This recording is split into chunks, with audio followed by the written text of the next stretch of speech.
Hello, Poppins, and welcome back. We got some things to look at today. I'm very excited to bring you this first thing. This first thing right here is just incredible. Way back from November 21st, 2017. Fly, Eagles, fly. Q predicted the Super Bowl outcome. Do you believe in coincidences? Yes, of course I believe in coincidences. Not everything is a Q phenomenon. So I'm just messing with you a little bit here. Now, while this was in regards to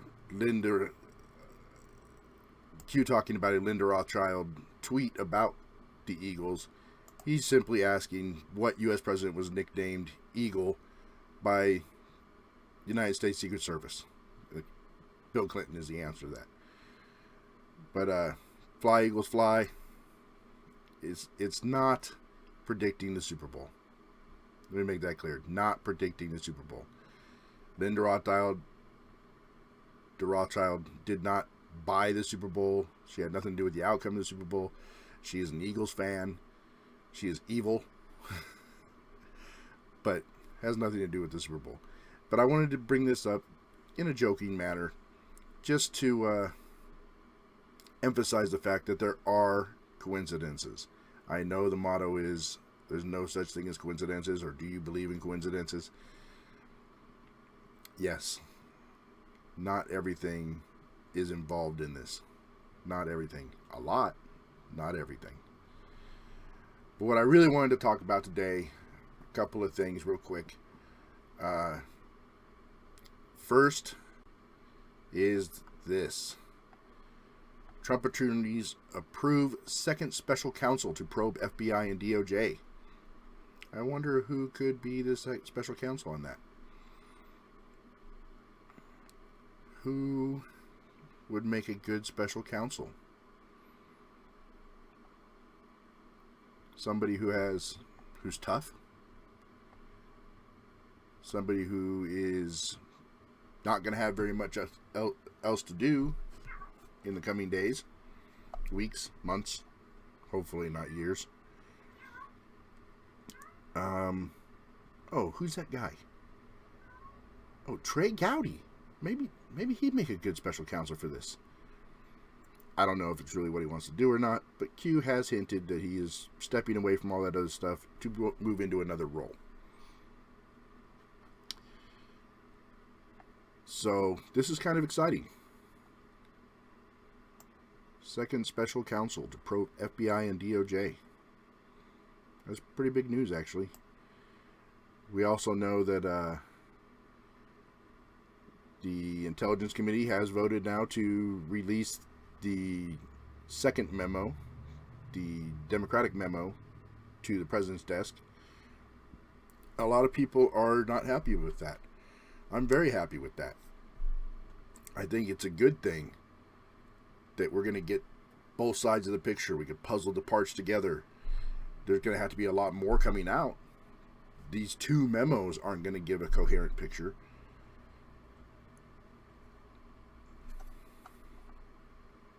But Nunez has said 5 more memos. Next one to target the State Department. Maybe eventually we will get a full coherent picture. This right here. Before that, didn't I have... No, not yet. So, Dr. Jerome Corsi posted a tweet in which he linked to this document. This document is an email dated January 31st, 2012, from Hillary Clinton to Justin Cooper, Huma Abedin, and Monica Hanley. And in it, they discuss her server. Her server. They discuss it. What does that tell you? She knew about the server. She knows it's there. She knows she's using it. She knows she's got backups of all of her stuff on it. It says here,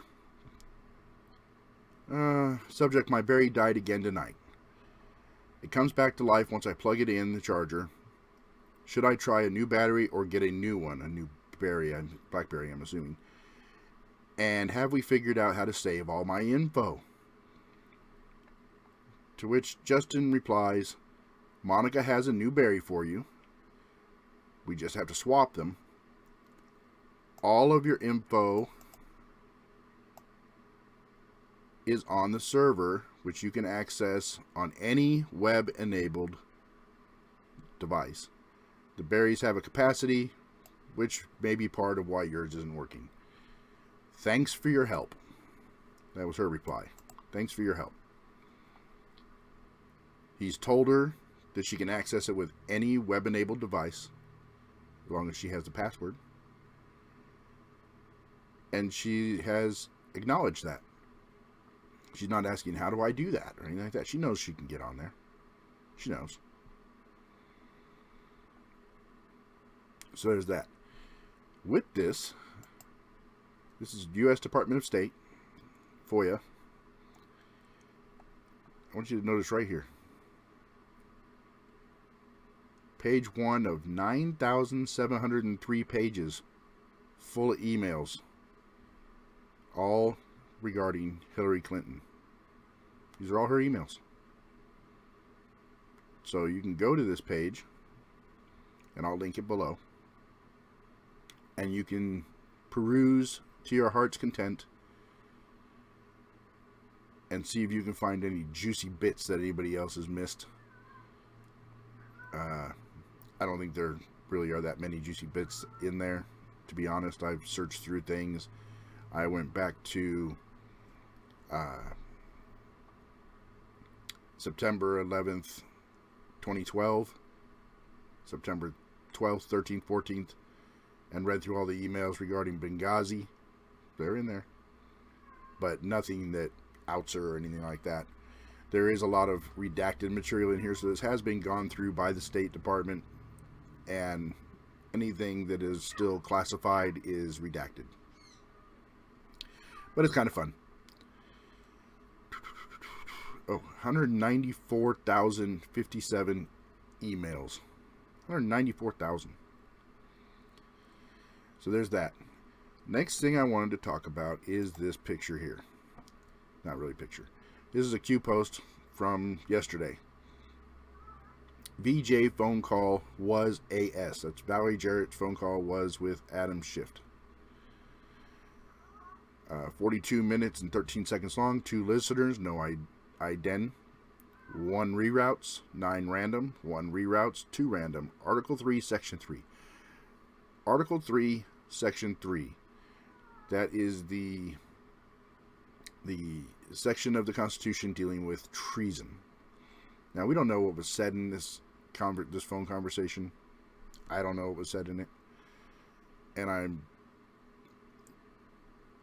not 100% sure what these strings mean. But it looks like there were 2 people listening in, but no identification on them. It was rerouted 1-2 times. The first time was 9 random routes, and the second time was 2 random routes. That's what it looks like to me. But excuse me. Part we want to deal with is Article 3, Section 3. This is the first time, provided nothing major comes out that changes the story, that we have, that I have to kind of disagree with Q. On Twitter, 6 days ago, I did this string on treason. I said there's been a lot of talk lately regarding certain people committing treason. While there is no doubt the crimes they are accused of by the public seem treasonous, are they really? Let's take a look at the legality of the charge. And all I'm saying there is that yeah, some of the stuff going on out in the open, that is in the open now, seems very treasonous. But would you be able to prosecute treason under the terms of the crime? So first, let's look at the constitutional definition. This is what the National Constitutional Center defines as treason. Article 3, Section 3, like Q says. Treason text. Treason against the United States shall consist only in levying war against them, or in adhering to the enemy, giving them aid and comfort. No person shall be convicted of treason unless on the testimony of 2 witnesses to the same overt act, or on confession in open court. That is a very important line. 2 witnesses, or on confession in open court. The Congress shall have the power to declare the punishment of treason, but no attainder of treason shall work corruption of blood or forfeiture except during the life of the person attainted. So, yeah, that's a bunch of gobbledygook to take in. But let's look at it further. Let's look at the first part, where it says here, only in levying war against them. Well, what is levying war? The assembling of men for the purpose of effecting by force a treasonable object, and all who perform any part, however minute or however remote, from the scene of action, and who are leagued in the general conspiracy, are considered as engaged in levying war. So, to charge someone with treason for levying war, the first part of the treason code, there must be an assembling of men who wish to use force to commit a treasonable object, to take over the government.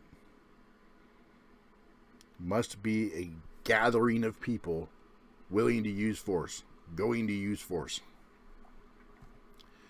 Well, we don't have any of that going on right now, out in the open, in the public sphere of knowledge.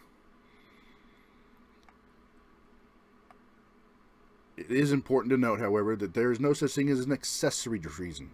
That's why it says here, any part, however minute, or however remote from the scene of action. So if you're halfway across the world, and you're providing support to this army of people, you're still committing treason.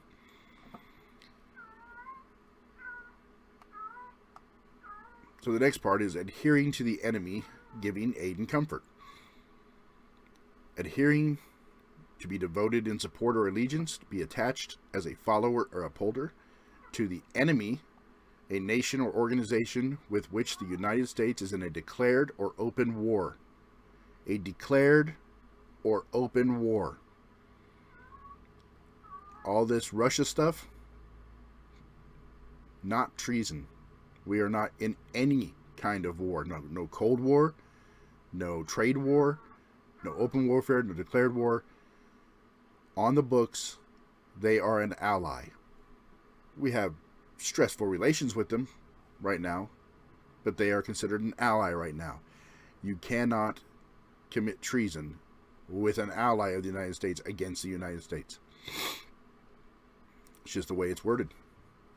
It has to be with somebody we are in open or declared war with. So, ISIS, there could be something there. Al-Qaeda, the war on terrorism in general. You might be able to put Syria in there. Little iffy there.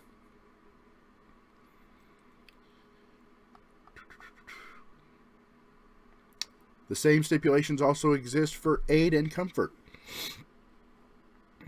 No, providing classified information to the enemy qualifies. That qualifies. If certain people are sending classified information, or ever have sent classified information, to an enemy, somebody we are in open or declared war with, that constitutes treason.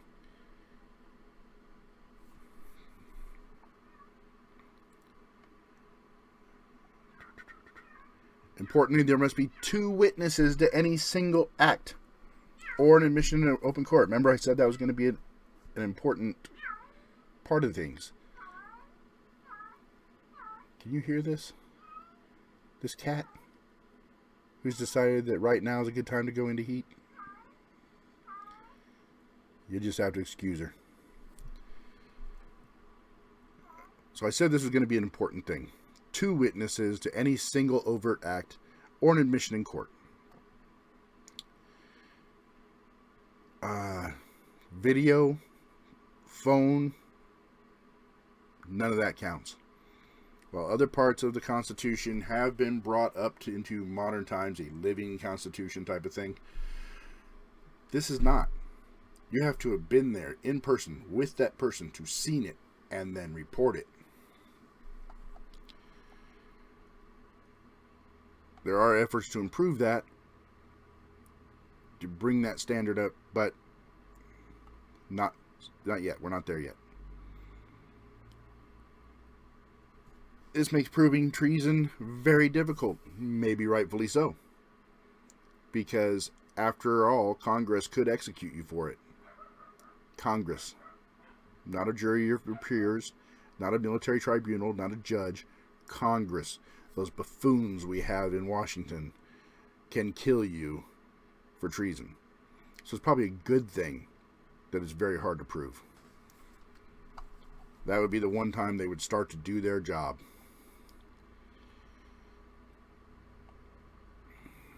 So while death is the expected punishment for treason, it is by no means the only punishment. Congress decides that punishment. And the minimum is 5 years imprisonment and a $10,000 fine. What? Are you kidding me? 5 years and $10,000? I'm sure if you have Uncle Joe or Uncle Bob sitting in prison right now for smoking a joint who's done more than that. We're talking about treason against the United States of America. 5 years, $10,000 fine. Totally underwhelming. When we do talk about the death penalty for treason, there are currently only 5 methods of execution used in the United States, and the traitor's death is not one of them. The traitor's death being pretty much what you saw in Braveheart. Yeah, it was on the books here. That would be hanging someone, but before they are killed, bring them down, gut them, pull their innards out, set them on fire, chop off their heads, draw and quarter them, and blah, blah, blah. That's the traitor's death. Currently, we only use 5 methods of execution in the United States. They are lethal injection, number 1 by far. The gas chamber, number 2. Electrocution, still required in some states, like Kentucky, I believe. Hanging hasn't been used in a long time. And the firing squad. Any of those methods are legal, state-sanctioned, not every state, but state as in United States, methods of execution in a crime.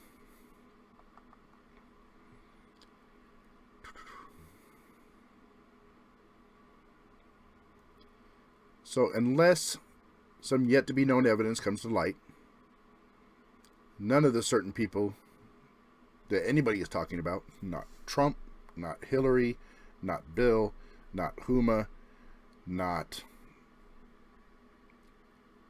well, the list just goes on and on and on and on. McCabe, Comey, it just goes on and on. Unless something else comes to light, which could happen, there are memos abounding. I don't see any of those people being tried for treason.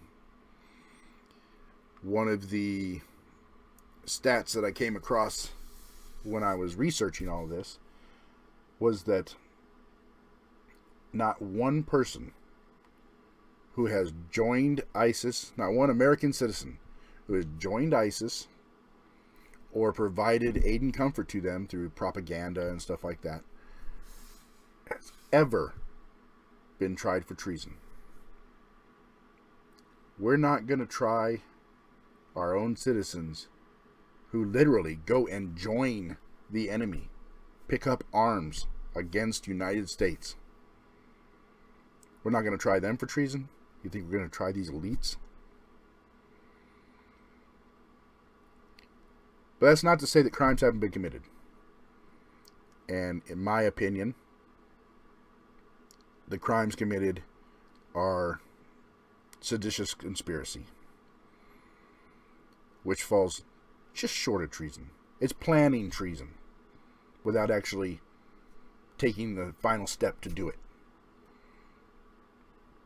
And that can carry a sentence of up to 20 years in prison and an undisclosed fine. Now, as long as these people do long time like that, 20 years, again, Uncle Bob will still be in when they get out.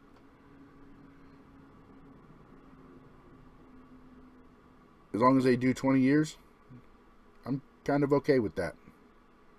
I don't need them to have public executions. I don't need to see that. I just need to know that justice has been served. Now, if and somebody got a hold of me on Twitter, left me a message on Twitter, a reply, that if the Pizzagate stuff comes forth, if the satanic rituals and sacrifices come forth, if the adrenochrome comes forth, if any of that stuff comes out, and these people are attached to it, that might not be treason, but that is an executable offense in my book. And then 20 years ain't gonna do it. Just isn't. So anyway, having said all that, I would just want to say that I am not a lawyer. Any of this information could be flawed. This is only my own interpretation of what my research revealed to me. And I am just a guy. Just a guy. Trying to figure it all out like you are. Just willing to lend a helping hand to bring you along. Hopefully we're right on this. I know we're right on the right side of things. So that's all I really had for today. I would like to humbly ask you to subscribe, hit like, hit that little bell. That'll tell you when a video comes out. And comment to your heart's desire. Anything and everything. We're open here. Free speech. We the people. All that kind of stuff. We'll talk to you later. Bye.